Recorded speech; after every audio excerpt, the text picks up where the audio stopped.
Good evening.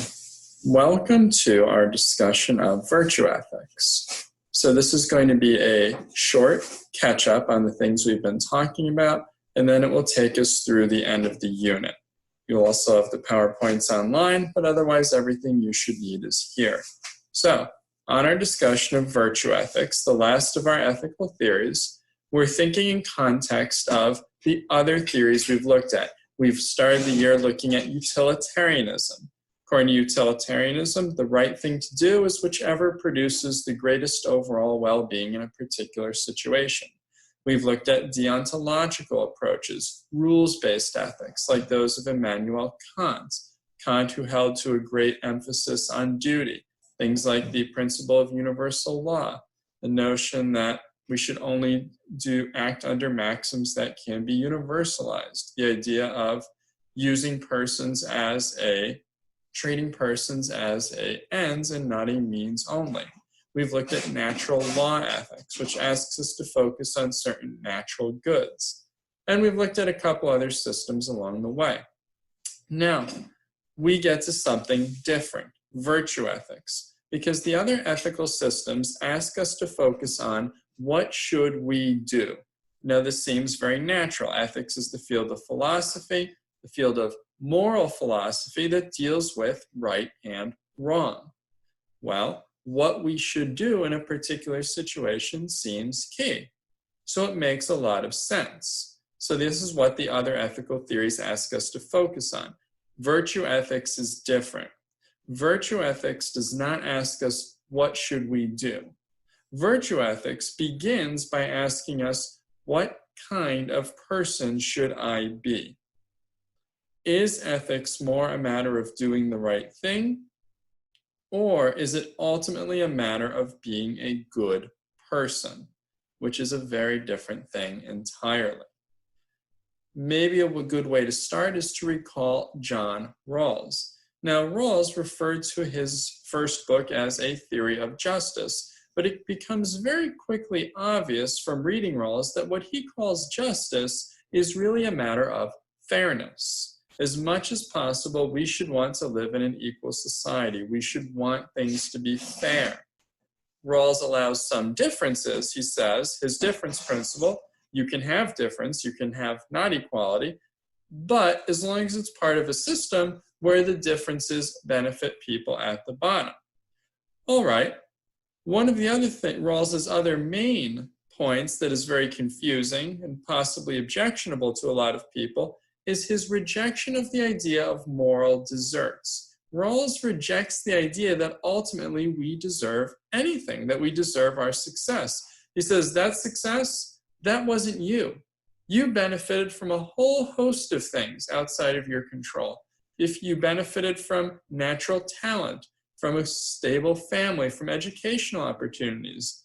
Oh, maybe you think you worked hard. Well, your work ethic wasn't you.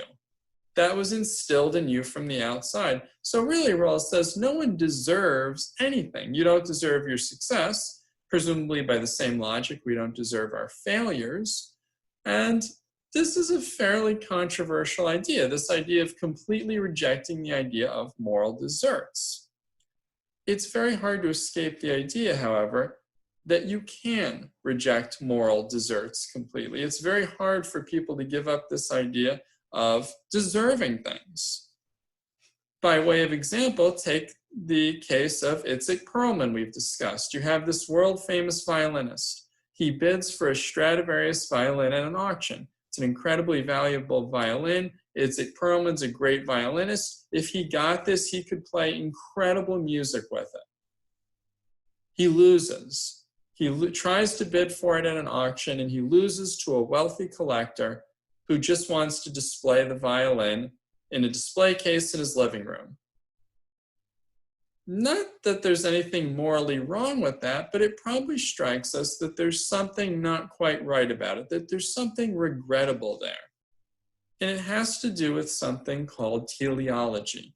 Teleology, we said, are explanations relating to purpose. Well, how does it fit in here? It fits because The purpose of a violin. The purpose of a violin is not to sit in a display case in a living room. The purpose of a violin is to make beautiful music.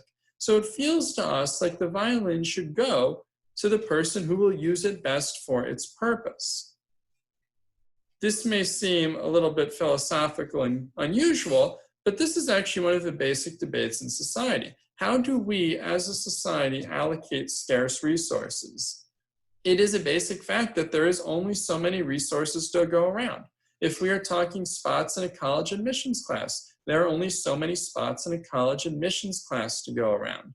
Union College takes something like 550 freshmen out of 5,000 who apply. It only has so many seats. There is only so much healthcare to go around, the great healthcare debate in America. This is one of the things that the COVID-19 problem is bringing into focus. There are only so many hospital beds. There are only so many doctors. And this is true from everything to anything you buy in a supermarket or a store or order online. How do we as a society justly distribute scarce resources? Who should get what? Well, the reason, if you look at the background, I'm standing at the Athenian Forum, is because the Greek philosopher, the Athenian philosopher Aristotle, offered an answer to this question that has been extremely influential for most of history. He said justice depends on a couple things. Justice depends on what is it we are distributing, what is the thing we are giving out, and who is the person who is the appropriate fit for it. So a way to think about this is, what's the purpose of a university? Who should get those spots in Union College's admissions class? Well, if the purpose of a university is education and knowledge, then the spots in the university should go to those who best demonstrate the education and knowledge. Who should get the best violin? Well, the violin should go to the person who will use it best for its purpose.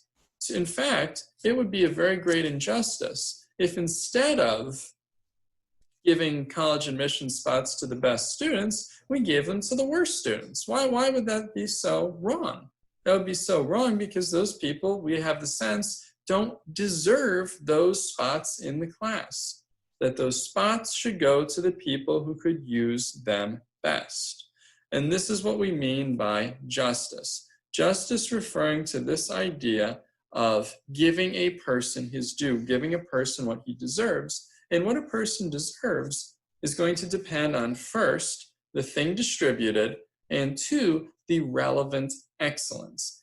If we are distributing violins, they should go to the best violinist. If we are distributing spots in a college admissions class, arguably, they should go to the best students. All right, so let's think about this notion of purpose then. Politics or government, according to the Greek philosopher Aristotle, had a purpose as well. Aristotle hated social contract theory. He said, no, social contract theory, just it's a I won't hit you if you don't hit me sort of scenario. It's weak. All it is an alliance, a guarantee that we won't beat each other up. Okay, if that's the best we can do, but that's kind of weak. Is that really the best we can do? Now, Aristotle put it this way. He said a state does have a purpose. Much like a college has a purpose of knowledge, and a violin has the purpose of being played, this government, the state, has a purpose also. The purpose of the state is to make men morally good. We might say to develop people's moral character. And he put it this way. He said, any state must devote itself to encouraging goodness. Otherwise, political association becomes mere alliance. Law becomes contract, a guarantee of men's rights against one another, instead of being, as it should be, a set of rules that will make the members of a polis, a city, good and just. For Aristotle, state had a purpose: to make people better, to develop people's moral character. And there's a part of me that wonders if the whole coronavirus panic is actually proving him right. Because in America, we have a state where we prize more than anything else liberty. But is liberty really what we're looking for in a time like this? Liberty has us has millennial idiots on spring break acting like drunken idiots at a time when people are saying, no, stay home and social distance. It has people stocking up on toilet paper they don't need and emptying store shelves so they can build up a year's worth of supplies, even at the expense of everybody else. Well, that's a very me-first libertarian approach. What about approach where people acted with character, where they acted for something called the common good? I wonder if our response would be a little bit different. Now, Aristotle was also known for natural law theory, this idea that things are good if they're natural and bad if they're unnatural. This is obviously subject to a lot of confusion because, medical technology, is that unnatural? Cancer is natural, isn't it? And of course, we've said that by natural, we mean promoting natural goods. So of course, medical technology is natural. It promotes the natural goods of life and health. Cancer, in a sense, is unnatural. Not because it, we understand it exists in nature, but cancer is unnatural, or the coronavirus is unnatural, because it acts against the natural goods of life and health. Well, things have a nature, according to Aristotle. What's more, human beings have a nature. So human beings will flourish, he says, if we function according to our nature. Things flourish when they function best according to their nature. A car engine has a certain nature. That car engine will function well if you put gasoline in it. If you try to feed it water, it won't work. If you try to pour vegetable oil in the gas tank, it won't work. Neither of those respect the nature of the car engine. Well, human beings are like this. Human beings have a nature as well, and we flourish when we function according to our nature. Now, according to Aristotle, and really good philosophy, what is human nature? Well, according to human nature, you could take a natural law approach. And you could say, well, human nature is to promote the natural goods of human beings. And this is very plausible. So goods like life, health, family, society. Again, think how much trouble a lot of people have with the coronavirus lockdown. Well, human beings are social creatures. Being cut off from everyone so absolutely and for so long is very difficult for us. It's not a good of human beings. And so you could include things like beauty and knowledge and the search for meaning and children and family. And all of these things are part of human nature. That would be a natural law approach. A virtue ethics approach for Aristotle could be a little bit different.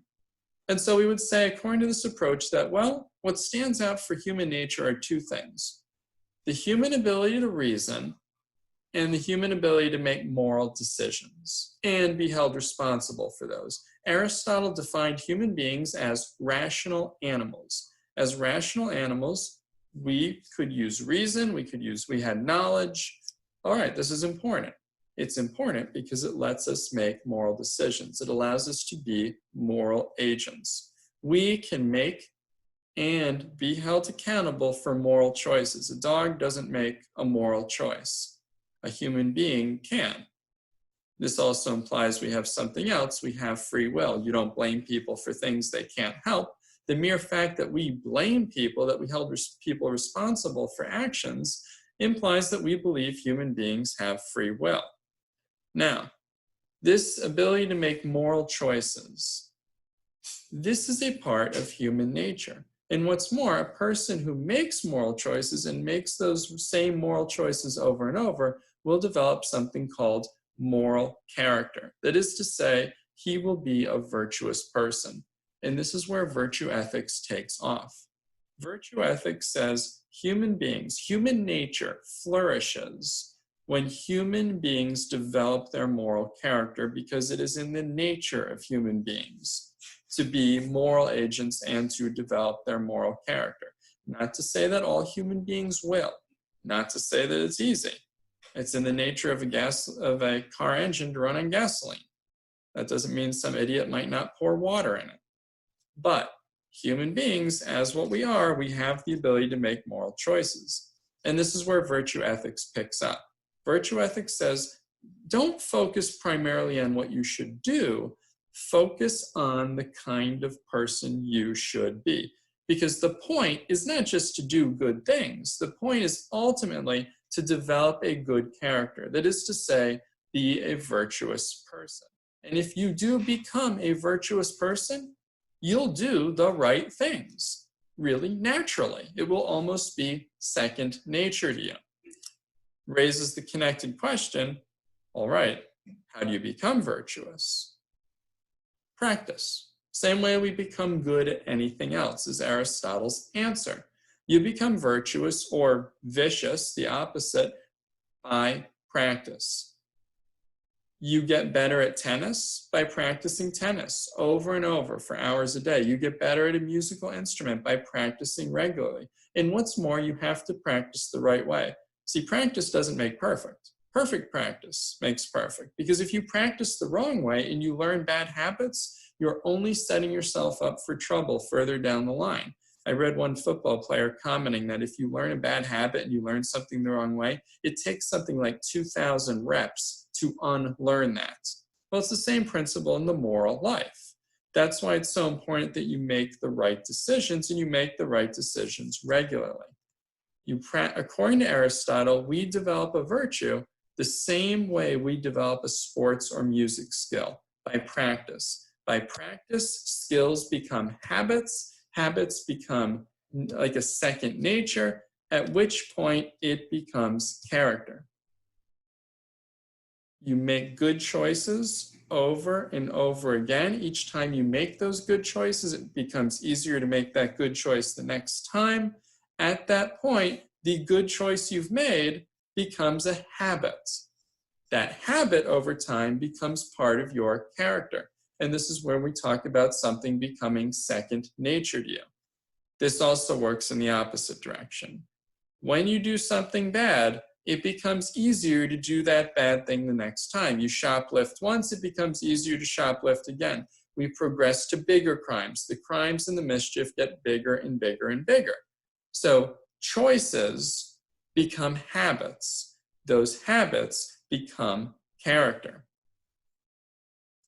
So a good person, a person of good character, will do bad things from time to time. To be a good person of good character is not to be perfect. But you will have good habits, and so those bad things will be rare. Just like a very good tennis player, a very good music player will make few mistakes. A bad person will do good things sometimes. But that doesn't make them a good person. You become a good person when you've made good choices over and over, when they've become habits, when they've developed your moral character. Addiction is actually similar to this. The process of addiction, if you think about this in the wrong way, we talked about internet gambling. Well, you make bad choices, that bad choice becomes a habit, it becomes part of your character. By that point, it is very hard to change. Very hard to change at that point. And we tend to admire people of good character. Think about the example of plane crashes in the Potomac River in December. Passengers are left in freezing water. There aren't enough life jackets. They're in the water. They're going to die if they're not gotten out soon. Rescue helicopters are pulling them out a few at a time. And one man, news cameras are watching this, anytime the ladder comes near him, rather than climb up that rope and save himself, he pushes the ladder to other people. Well, 6 times the ladder comes to him. 6 times he passes the rope to other people. On the 7th time, he's gone. He had given his life that other people could live. You could say this is reckless, but I think this would look to a lot of people like an example of moral character, of someone doing the right thing, maybe even without thinking about it. A choice that became a sort of second nature. Think about the volunteer firefighter who jumped off the bridge to rescue a suicidal woman. He explained, he said, I didn't even really think about it. I just did what I had to do. But that's exactly the point. By that point, he didn't have to think. The idea of rescuing someone in trouble became second nature to him. That's what the moral life is like. One of the ways of testing these ethical theories comes from a famous article called Moral Saints. It asks us to imagine what would the perfect follower of one of these systems look like? What would a perfect utilitarian look like? A perfect Kantian or a perfect virtue ethicist, a perfectly virtuous person? Would you actually like such a person? Well, a perfect utilitarian seems like a very unpleasant person. His every action would have to be devoted to maximizing overall well-being. He'd have to analyze his clothing, his eating habits, how he'd spend any of his spare time. I guess he couldn't relax or watch movies because there could be something better he'd be doing. And as for a friend, well, he certainly wouldn't be a friend for virtue of friendship. He might spend time with you if he thought it might maximize the overall well-being, but it's not really a kind of person we'd like. Our perfect Kantian might be a little bit better, but our perfect Kantian is apt to be spending time with you only out of a sense of duty. And there's something a little weak in that. We would like the idea that someone would want to hang out with us because he would like us, not just because he feels like he has a responsibility to like us. So that seems, a perfect Kantian might be better than a perfect utilitarian, but again, not necessarily a person we're going to want to be very close to. On the other hand, a virtuous person, what would a perfectly virtuous person look like? Well, this seems like it would actually be kind of a good person. We would like this person. This person would have the virtues. It would be kind, it would be generous, it would be thoughtful, he'd be just, certainly be prudent, show a lot of common sense. Really, all traits we would like. Now, we don't always like perfectly virtuous people. We don't always like virtuous people. They can be irritating. They challenge us to be better than we are, and that can be difficult. If you've ever found yourself saying or even thinking, stop making the rest of us look bad, I mean, what does that attitude have behind it? There's the attitude there that this person, whoever this person is, by virtue of how well they're doing, is making us look bad, is actually challenging us to be better, and that's hard, and we don't like that. So virtuous people can be annoying, but in general, if we think about it, we think, that's kind of a good person we would like and would want to be. We would like to be a person of character ourselves. We would like to be friends with people of character ourselves. And virtue ethics answers something else really well. It answers, why bother? Why bother doing the right thing? How is ethics risks looking like a bunch of rules? But virtue ethics says, no, there is an essential point here. The point isn't just do the right thing. The point is ultimately to be a good person, to develop your moral character, to build up your human nature, because as a person of good character, this will cause human nature to flourish. And we all agree we want human beings to flourish. All right, that sounds reasonable. Virtue ethics also explains how it can motivate us. It's often hard to do the right thing. Kantian ethics kind of seems to work for some things, even utilitarianism does. But does anyone go through real risk or real trouble? Does anyone really do the right thing because they've reasoned their way through a cost-benefit analysis and they've concluded, I don't know if this is the right thing to do, but this is going to be hard, but I'm going to do it because it's best going to maximize overall well-being. No one thinks that way. If we go back to the Nazi example, did anyone who tried to hide Jews in their attic do it because they ran a cost-benefit analysis and thought that it was the best thing to do? Did anyone even do it from the Kantian perspective? Probably not. No one probably reasoned their way to, well, based on the principle of universal law, the right thing to do is probably to hide Jews in my attic because it's the most universalizable. And no one thought that way. But virtue ethics describes why people act a certain way. It describes the people who don't go along when the rest of the world or the rest of the room seems like it's crazy. Virtue ethics describes how people of character, that is to say, virtuous people, can refuse to let themselves be acted on by their surroundings. Instead, they're the people who influence their surroundings. They're the people who don't go crazy when the rest of the world is going crazy. And they explain why people act the way they do in times of trouble and difficulty. They explain why a soldier falls on a grenade to save his friends. That soldier doesn't run a cost-benefit analysis. He doesn't try any complex Kantian analysis. He does what he does without thinking, by habit, by reflex, by second nature, almost like the volunteer firefighter who threw himself off a bridge to try to rescue the suicidal woman. And that really explains more than anything why people act the way they do in difficult situations. It's a matter of character. And this is true even for little things. It's true for giving up going to the mall because your grandmother needs somebody to visit her, or needs someone to shovel her driveway, or your sister needs help with homework, or something like that. You don't run the cost-benefit analysis. You act out of character and habit. Possibly you hardly even need to think about it. If you asked why would you give up going to the mall just to help your sister with her homework? You would probably shrug your shoulders and say, I mean, you wouldn't give an explanation like, well, I ran the cost-benefit analysis. And you'd say, oh, she's my sister. What else would I do? Second nature, habits. Now, virtue ethics comes with certain challenges. First of all, it's a demanding system. Like, its first challenge is it's hard. Virtue ethics doesn't just ask us to do the right thing. It asks us to actually be good people, to totally transform our lives and our moral characters. That's a lot to ask. You could ask, is it too much to ask? Some people say, well, listen, none of us can ever be perfect, so really what's the point of saying we should try to be perfectly virtuous? Maybe, but the answer to this is to be a virtuous person or a person of good character doesn't mean to be perfect, doesn't mean you're a perfect person, but it means you're at least trying to be a very good person. So that seems reasonable. Virtue ethics runs also into the problem other theories run into, the grounding problem. It selects certain values, the virtues like courage, justice, prudence, temperance, love, as basic or foundational moral values. That is to say, they are the basis or foundation of an ethical system. The problem is, well, what grounds them? What makes them good? Why be courageous? Why be virtuous? Why be temperate? Why are those good things? Why be virtuous and not vicious? Okay, there are values out there like justice, prudence, temperance, and love. Well, presumably there are also vices out there like cowardice and hatred and ignorance and stupidity. Why should we follow the virtues and not the vices? We just should?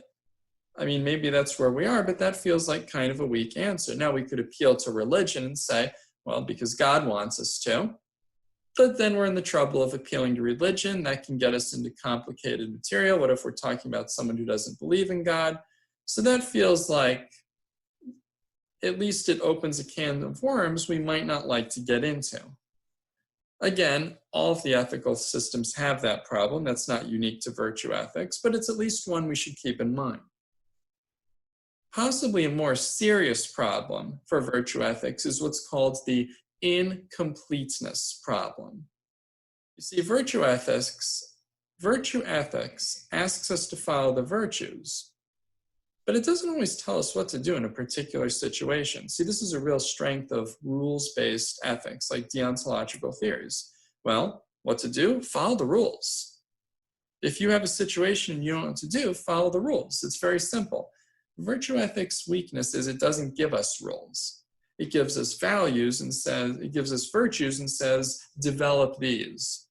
But what do you do in specific scenarios?